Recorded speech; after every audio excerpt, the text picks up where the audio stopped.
Hey, so we had the market bottom on schedule, just like I talked about on Sunday. It did bottom so far on Monday, which is what past occurrences have shown, like COVID, tariffs, etc. We usually get those flush outs on a Monday where people freak out. Now we're getting the bounce. So what I want to do tonight is talk about Monday's big move. We'll talk about what happened today. And tomorrow night, Wednesday, I have family coming in from out of town unexpectedly. So unless something goes bonkers tomorrow, we're going to do tomorrow's video tonight, and that way we can talk about what's happened already in this fun-filled week. So before we go any further, disclaimer. Everything is always for educational purposes only, not advice to buy or sell. Everything is always in a virtual paper trading account. Past performance, no guarantee of future performance. Okay, 1 year daily chart on the S&P 500. Here we sit a year ago, and here we are now using the spiders. We can see the volume down here. Let's go ahead and zoom in. The orange is the 50-day SMA. White is the 100-day SMA. Yellow, 200-day SMA, just like normal. Here was Friday. This was Monday, this big candle here. So zoom in some more. There's Monday, and then here's Tuesday. So again, a weekend video, I said usually how you can't like I just said, past performance doesn't guarantee future performance. But more often than not, over time, if you go back and look at corrections in the market, when we have a puke over the weekend and it starts out on Monday, more often than not, it leads to a bottom. And that's what I wrote to you guys. And it actually played out again. Go figure. It's not like I have a secret crystal ball. It's just historical track records. And just trading the markets long enough, the old saying is you don't necessarily want to sell on a Monday. And that's what happened. We opened down here and then we closed way up here, creating the bullish engulfing. Now on the S&P 500, we came up and hit the red line and we were rejected and came back down here. Now the red is the 20-day EMA, interestingly enough. It's a nice momentum-based moving average. Then we have the 100-day, which it couldn't get above either. So on a purely technical basis, when you look at a 50-day period, a 20-day period, or a 100-day period, it's actually bearish because the SPY, the S&P 500, is below all three. Now, if you were to rephrase the question and say, well, do I think the lows are in? Based on how the market acted Monday, I would say yes. That's what I told you Sunday. I would say the lows are probably going to be in on that Monday, Tuesday timeframe. It did indeed happen Monday. They puked stocks at the open, and then it quickly found a base, and then up we went. So classic standard SOP, standard operating procedure. There's a lot of news that keeps hitting the market. Will the war with Iran end sooner? Will there be disruptions in the Strait of Hormuz with oil? There's a lot of these weird things that can come in and knock the market around. And right now it's just biding some time. But if you go from Monday's open, which was down here on the lower left of this candle, and then we came up here, we're still higher than Monday. So this is good. Maybe this week's a bit of a bottoming process. But if something were to escalate in any way and we roll over and we take out these lows on a closing basis, that would be really bad news. And then if we break the 200-day, double really bad news. And of course, if that were to happen, I would do a video and give you guys an update and tell you exactly what I'm thinking at that point in time. So let's go back and look at the bullish case. Bullish engulfing, massive bullish engulfing candle, right on schedule. Now, if you do not have a copy of our complimentary candlestick ebook, please send me an email, care@financial.com, or reply back to this email. Reagan will attach it and she'll give it to you free, no strings attached. There are a couple candlestick patterns that you need to be aware of when trading, as it highlights the power of when reversals can occur. That is the reversal. That is a massive one, but we haven't had any confirmation yet. So we got part one, confirmation is part two, and we want to see a nice update. And I'd like to see some moving averages closed above. Bottom line, caution is still warranted overall. Now that was the spiders. Let's do the Qs. They're playing some ping pong. Twice we got near the 200-day moving average, and then look how many times we try to get up towards the 50-day in orange and the 100-day in white, and we can't get through it. This is the double confluence, double resistance. That means it's double strong up there, but when you punch through it, it's double bullish. So right now you're below, it's double bearish overhead resistance. If you can punch through and close above it, that is a huge deal. And given how institutions use these moving averages, because they are their moving averages, they're not mine, they're theirs. If we close above it, they're all going to know. They're watching the same things you and I are as retail traders. They know where those lines are. We get above there, why nothing's a lock. That would be a huge development on the bulls. And I would expect we would explode. Once we stay above, and this is my opinion, based on experience in the market, once we get above the 100 in white and the 50 in orange, because they're together, The longer throughout a day we spend up there, the bears are going to get more worried. The bulls are going to start, sticking out their chest, getting a little more confident. More buying's going to likely happen. And that's where we could say we get above it, and then boom, you're gone. And you look and say, wait, Nasdaq was up 3% today? Where'd that come from? And it could quickly fuel itself because of the short interest, which is elevated. There are so many bears out there, it's the exact reason why we could go bullish. As crazy as that sounds, that is a real thing. There's too much negative sentiment, all things considered. And I keep reading these articles where it's like, hey, use this opportunity to reload on the bearish side. And I'm thinking we really haven't broken down yet. So these guys are making whatever calls they want to make. But technically, the cues are still hanging in here. The SPY isn't that bad. We want to see more breakdowns, in my opinion, before we could just say, okay, this is done. If sentiment was really bullish yet and it was ignoring the pullback, that's different. That allows for more bearish action, if you will, to occur. The fact that they're so bearish already, the market usually does not reward people trying to be right at the same time. It usually does exactly the opposite, hence the term, whilst the stock market climbs the wall of worry. All right, so we did a lot of talking there. SPY, where do we sit? We are technically below the 50, below the 100. This is technically bearish, not god-awful bearish. If we go to the Qs, you are below the 50 and the 100. Technically, it's bearish. Is it god-awful bearish? It is not. We lose the 200-day. The bulls have nothing left at that point. You lose the 200-day on the spiders. The bulls have nothing left. The bears are now winning on all the major time frames at that point. So yeah, caution is warranted. Markets are short-term directionally bearish. But again, I'm going to go back and say there's too many people already bearish. Market usually doesn't reward everybody being right. It does not like to do that. Let's look at some others. So we did the SPY. We did the SPY diamonds. Yeah, got to go to the Dow. So the Dow has lost the 50 and the 100, so it is bearish on the 50 and the 100, and it's hanging above the 2. Dow loses the 200, then again, the bulls, regardless of sentiment and all these other things, the bulls are done. Then the bears take over, and then you'd want to look to sell any rallies, counter trend rallies, until we could break back above these. So we're getting into a point where these levels need to hold if the bulls want to hang on. If we look at the MDY, the mid caps, they are above the 100. They opened on it on Monday, dipped below it, and then closed way up here. Massive bullish engulfing candle. Today, we got up to the 50. If MDY could have closed above the 50, this would be the tell at the poker table. They are going after risk on. Now, MDY is holding up better than some of the others. So there is risk on, mentality, but they really could have put a big stamp on this thing if they could have gotten it up just a little higher. They couldn't. They retreated, brought it all the way back down. Closed below the 100, then you go to the 200. The 200 on the mid caps also held support back in NVIDIA day in November. Now, how about RSP, equal weighted S&P? Below the 50, but above the 100. So you've lost the 50, strike 1 for the bulls. You lose this one at strike 2, you lose this one at strike 3. So far, 1 down, but you're holding the 100. Now, you couldn't get above the 50 on the equal weighted S&P. You came back down, but you're still way off the 100. If we then get an up day above the 50, this thing goes right back to being bullish, equal weighted S&P. It would be a really big deal. It had a chance to do that today. Now, there's talk about the possibility of putting mines, lining the mines of the Strait of Hormuz.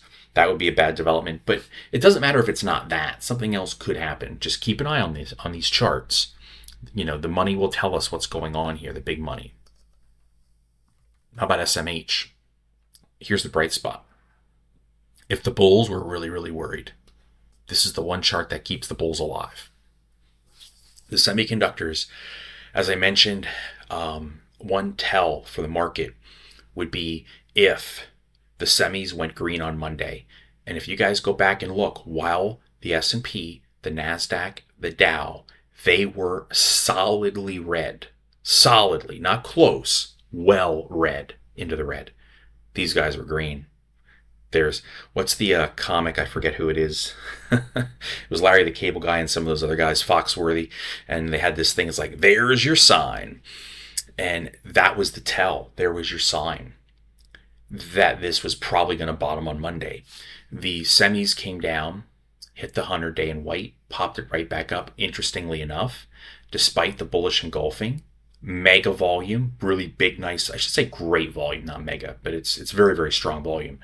Man, today they could have popped above the 50. They just couldn't do it. But we still finished green by 0.75%. We're just basically on it. This is the one thing. And you would say, well, it's only the semis that actually look bullish. Yes, but in a risk-on environment, these guys must do what they're doing. If they are not, my conversation with you in this video is much different. I would be more bearish, even more cautious. The fact that they haven't rolled over as much, or that if they weren't leading, then we would be more bearish. So if we're going to remain in the bull market, these guys got to lead, as well as your mid caps, the higher risk indexes. So definitely a huge one. This is almost the SMH being positive.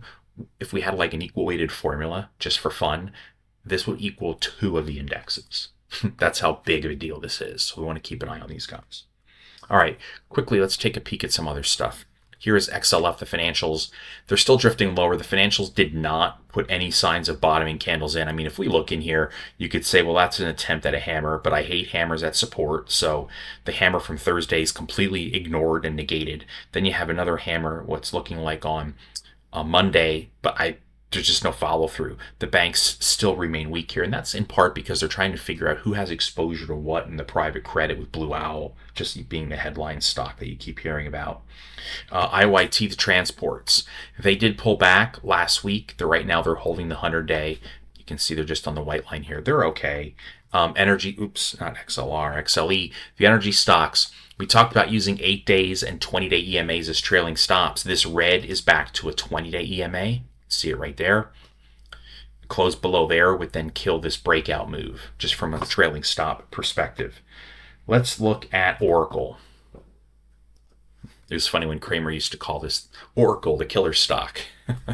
So Oracle had earnings after the bell. There's really no point in trying to read it and understand and hear what they say. It's really a matter of, what is the big money doing?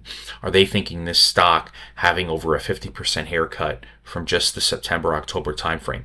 Is it a value buy, or is AI going to kill them? So the stock 149, right now it's at 162. We're up $13, almost 10%. But 162, 163, follow my mouse. It puts you right there. That's not exactly a huge pop now, is it? And we're not above the 50-day moving average. It's not so good either. This thing is still technically bearish, and this would be considered a flagpole and a bear flag. Still not looking good. I personally think they have to kill these one more time. They must tank these things harder yet to really get it out, baby out in the bathwater. I've read articles when they're talking about that, and they have gone down a lot, but I don't think it's truly baby out with the bathwater. You know, the oscillators are showing oversold in many areas, but we'll see. They start popping above the 50-day, then it's going to get our attention, because the big money's getting the attention. All right, what else do we got? IGV, which is the ETF of the software stocks. Interesting. So we had this, we talked about this before. This was the shakeout of the bear flag, flagpole, flag, bust it, immediate U-turn. Now this is the rally, the comeback. If we then turn green, let's say tomorrow, and we might get there with Oracle's earnings, something like IGV could be considered this. Remember when I talked to you guys when we broke down here and then we got back up, the lows these lows must hold. Now we could raise the stop and say, you have to use something. The 20-day EMA in red, that would be the stop. If it can't hold that, then you run the risk of it coming back down. There is a small inverted head and shoulders. Left shoulder, head, right shoulder. Right shoulders of head and shoulders, whether they're inverted or standard, they are shorter in duration in time. We don't need the same number of candles. They don't need to be equal shoulders left to right. The right's usually shorter, and it's there. Now you're coming up here, you're back testing. You could argue this is the neckline. Now you're back testing. It's like, actually looks interesting here. But the stop for me, if I was going to do this as a paper trade, has to be below the 20-day. Below there, I would just want to walk away and say, maybe it's going to become a choppy mess at that point. Microsoft, are we seeing any life in this one? The answer is no. After highs in the mid 5s, here you sit in the low 4s. It just can't stay above the 20-day. Doesn't look like it wants to run yet. NVIDIA. Another reason the market, I think, is holding together. I mean, just look at NVIDIA. It's just going nowhere. They can't break it below the 200 day. It continues to just hang in there. This is today's candle. Could not get above the 50 or the 100 in white, but it certainly is not getting below the 200. The more it builds out a base up here, the actual more bullish it tends to be. If they can't kill it and it's just waiting and waiting and waiting, the next piece of good news then when it finally comes along, and if the market's ready for it, this is a base and then it launches. How about AMD? Holding the 200 day, but you keep getting these lower highs. It just can't get out of its own way. A stop for me on AMD would be a close below the 200 day. Palantir.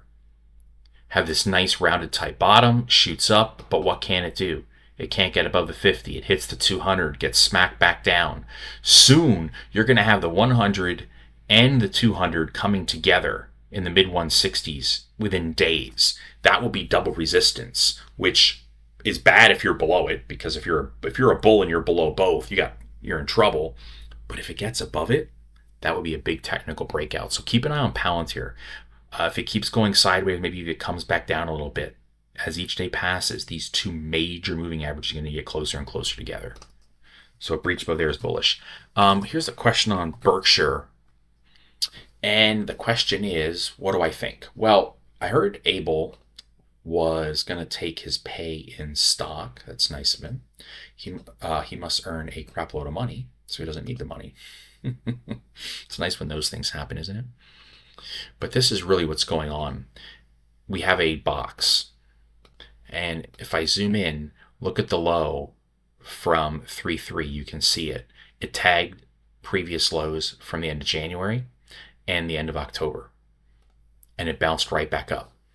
If I was a long-term trader, you could then say, well, my hold time's forever. Who really cares about the short term? And I would agree. If I am trading short term, though, it needs to break the box. Or you come up here, you do a bear call if you can, and you come down here, you do a bull put. Or you say, I'll buy the lows and then sell as we get above the highs. So buy below, I'm just going to throw out numbers here, buy below 480, somewhere in here. And when you start getting to 510, you sell. And you just play this little game for now. This could go on for another 3 to 6 months. It could be over in days, and you see a breakout one way or the other. But my point is this, you're in the middle. Now you could also say, how about iron condors? Bear call up here, bull put down here. You are in the middle. It is feasible as a strategy. But I'd rather see it break out of this range. And then that's when you would probably get the next, in theory, more tradable direction. And then quickly here, gold and silver. Gold just keeps inching higher. You know, it was off its highs a little bit today, but here's a low. Here's a low, here's a low. We are just inching up. And then you go silver, the lows are still higher and it's still doing its thing. And then if you go to GDXJ, the junior miner, it was off its highs today, but the 50-day hold 2 days in a row. So gold and silver still look bullish here. So there's your video. Hey, it's only 18 minutes. It's a miracle. The market is below, if I take us back to spiders, we are below the 50 and the 100. This is why I keep saying that's the 50. That's the 100. Caution is warranted. Over a 50 and 100-day period, the bears have the edge, not the bulls. The bulls' last line is here, because after that, then they've lost 3 major institutional moving averages. The one thing that keeps the bulls around is how the SMH is outperforming. They are still wanting risk on. SMH, MDY, for example, your mid caps. And bearish sentiment is too bearish. Normally, you would want it to be bullish, which I said before. So the market usually will not reward everybody, quote, being right. Maybe it's in a process of trying to shake everybody out before the next move. Load up with bears, it doesn't fall, and they turn to bulls, then you rip it down. Or maybe we just did see the lows. From a timing perspective, it was perfect, like I told you Sunday. Watch for Monday, Tuesday low. It's what's happened before when you get these crazy futures diving after hours after a pullback has already developed. We've had the pullback over the course of this month, so the timing was right. Now the question is, will those lows hold? Is this going to be a base building week? Because, oh, by the way, I didn't show you this. If I take you here to financial, we have 33 years of data. So all we are is logged into financial. We're in seasonality charts. And if I come down here, I mean, just look at the data down here. I mean, you can see it. Over the next week, the SPY is projected to fall by a whopping 0.45%. The market actually over the next week goes up 55% of the time. I'm sorry, 45% of the time. It goes up 45%, drops 55%. There's barely this slight edge to the downside. But after you get through next week, for 33 years, this line starts rising. This is a representation of what has, not a theory. We're using the word projected because we've taken all the data for 33 years of the spiders. It goes up by 3.45% over the next 14 weeks, 72% of the time. I think there was even there was another 70 in there, right around there, 72%. If I take you out into July even, it's still in the 60s. My point is this: we're entering a period where the market historically starts to push higher. This is the big money coming back in. And generally, you don't want to fight the big money. So the capital flows, otherwise known as, you could say, seasonal flows of capital, they're turning net positive now. We are literally at the last week of where the bears have a statistical advantage. And magically Monday they covered it and they ran. They ran with their tails between the legs. The bears could have took all week. So from a seasonal perspective, it was with them. But now next week, they lose that edge. And they know this. So they may have just started to short cover ahead of time. So it's funny how these things all end up playing out. Now with that, I wish you guys a fantastic rest of the week. To recap, family's coming in from out of town tomorrow unexpectedly. I don't expect to do a video for you tomorrow, which is why I'm doing it now. However, if the market does go bonkers tomorrow, I will get one out very late in the evening. If you have any stocks you'd like me to take a look at, we can do about one per person. Just shoot me an email, care@financial.com, or just reply back to this email if you got it from me and just say, hey, could you look at this one? And I'll be happy to do that in the next video. All right. Have a great week, everybody. We will see you next time. Take good care. Thanks for watching.